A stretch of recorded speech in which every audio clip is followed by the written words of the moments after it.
அமெரிக்காவில் சுற்றுப்பயணம் மேற்கொள்ள உள்ள பிரதமர் மோடி டெல்லியிலிருந்து தனி விமானத்தில் புறப்பட்டார்.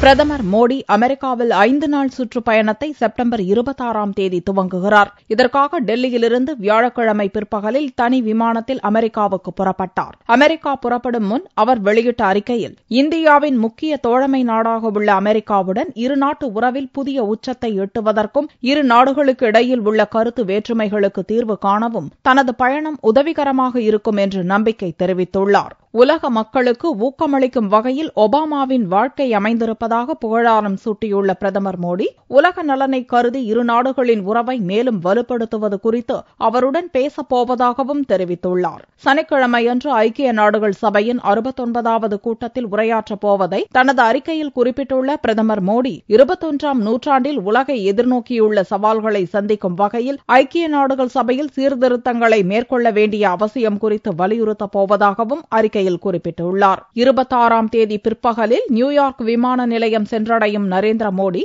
அன்றைய தினமே New York mayor Bill de Blasio மற்றும் நோபல் பரிசு பெற்ற ஹரோல்ட் எலியட் வாமஸ் ஆகியோரை சந்திக்கிறார். 28ஆம் தேதி நியூயார்க்கில் உள்ள மேடிசன் ஸ்கொயர் கார்டனில் 20,000 அமெரிக்க வாழ் இந்தியர்கள் மத்தியில் மோடி உரையாற்றுவது புகழ்பெற்ற சுற்றுலா ஸ்தலமான டைம்ஸ் சதுக்கத்தில் அகன்ற திரைகளின் மூலம் நேரடியாக ஒளிபரப்பப்படுகிறது. 29ஆம் தேதி அமெரிக்காவின் முன்னணி தொழிலதிபர்கள் மத்தியில் உரையாற்றும் பிரதமர் மோடிக்கு வாஷிங்டனில் உள்ள வெள்ளை மாளிகையில் அதிபர் ஒபாமா இரவு விருந்தளிக்கிறார். சுற்றுப்பயணத்தின் கடைசி நாளான 30ஆம் தேதியன்று வெள்ளை மாளிகையில் மோடியும் ஒபாமாவும் பேச்சு நடத்துகின்றனர்.